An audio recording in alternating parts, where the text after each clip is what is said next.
Le test dit de 45-15 est avant tout un test technique.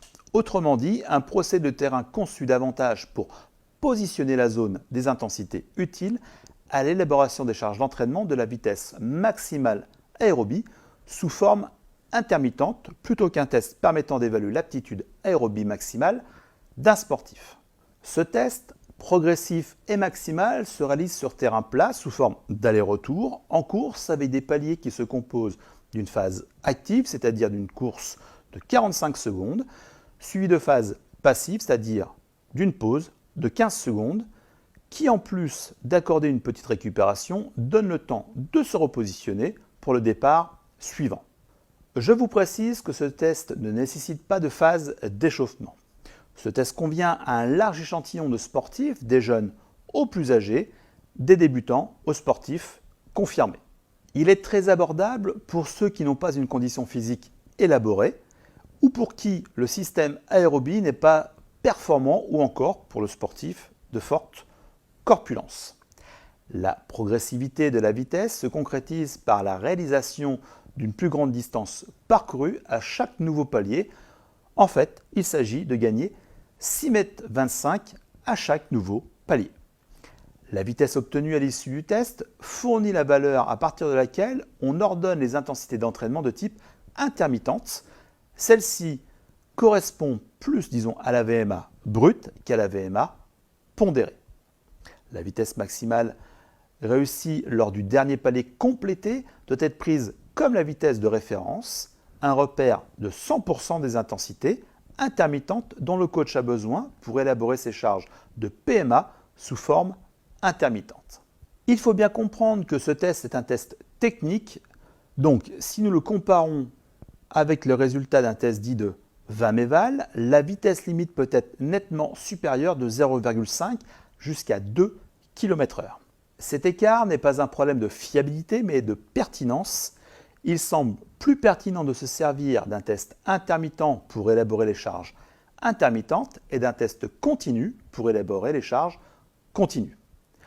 En ce qui concerne les sports collectifs, le 45-15 peut être considéré comme un test très pertinent au plan technique et parfaitement adapté aux besoins spécifiques, car ce sont des disciplines où le travail aérobie intermittent prédomine en comparaison avec le travail continu. Pour les coureurs de demi-fond, il peut être un excellent complément du test de VAM éval. Ainsi, les deux tests fournissent les références hautes et basses. Nous avons donc d'une part une zone plancher que nous pouvons assimiler à la VMA pondérée, obtenue par le test, disons, continu, et d'autre part une zone crête que nous pouvons comparer à la VMA brute obtenue lors du test intermittent. Observons maintenant le protocole. Le test conserve l'incrémentation classique de 0,5 km/h par minute qui correspond à un taux de progressivité correspondant au principal test aérobie. Celui-ci se réalise en course sous forme d'aller-retour avec des paliers de 45 secondes de course suivis de 15 secondes de pause. La vitesse initiale est de 8 km/h et la progression se traduit par parcourir 6,25 mètres supplémentaires lors de chaque nouveau palier. Ces 6,25 mètres correspondent à l'augmentation de 0,5 km/h, soit une durée de 45 secondes. Ce test se fait sur piste de 250, 300, 400 mètres ou bien sur n'importe quel terrain à condition qu'il soit plat et avec un sol adéquat pour la course. Pour la gestion du temps, il suffit simplement d'un chronomètre et d'un sifflet. À l'aide de plots ou de cônes, nous allons définir nos différents repères et de fait nos différentes distances de course. Le plot 0 va correspondre à notre point de départ. Celui-ci étant généralement placé à la limite de la courbe d'une piste d'athlétisme de 400 mètres. Ensuite, notre plot numéro 1 va être placé à 100 mètres plus loin. En restant dans cette continuité, nous allons positionner des plots à la suite à distance égale de 6,25 mètres.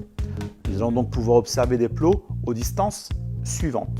Plot numéro 1 situé à 100 mètres du plot 0 correspondra à notre balise numéro 1. Plot numéro 2 situé à 106,25 m du plot, bien sûr 0, correspondra à notre balise numéro 2. Notre plot numéro 3, situé à 112 mètres 50 du plot 0, correspondra à notre balise numéro 3. Nous pouvons faire cela pour les plots suivants jusqu'au numéro 31. Le déroulement du test est relativement simple. Le sujet part du plot 0 et va réaliser une distance de 100 mètres en 45 secondes. Il est important de maintenir la même vitesse de course sur l'ensemble de la distance et ce, pour l'ensemble du test. Le sujet va au fur et à mesure des séquences ajuster sa vitesse et se rendre compte des intensités à développer pour maintenir la cadence au regard du chronomètre. À l'issue des 45 secondes de course, le sujet va se déplacer en marchant au plot numéro 2 qui est situé à 6,25 m plus loin. Au coup de sifflet, celui-ci repart vers le plot 0 en devant légèrement augmenter sa vitesse pour réaliser 106,25 m en 45 secondes.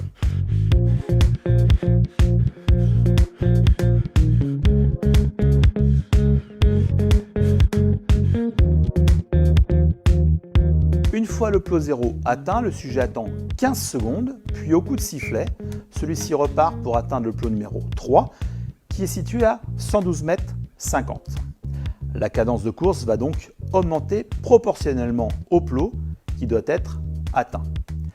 La distance augmente tandis que le délai pour y parvenir reste identique, ainsi que le temps de repositionnement ou de récupération, c'est-à-dire des 15 secondes. Le test prend fin lorsque le sujet n'est plus en mesure d'atteindre le plot dans le délai des 45 secondes imparti. À ce moment-là, il suffit de valider le dernier plot réalisé, dans le bon timing bien sûr, puis de se reporter au tableau suivant. Si le sujet a réalisé le plot 20 par exemple, ceci correspond au palier numéro 20 et à la vitesse correspondante, c'est-à-dire 17,5 km/h. La vitesse de référence que nous pourrons utiliser pour des séquences d'entraînement sera basée sur celle obtenue lors du test, pour notre exemple 17,5 km/h.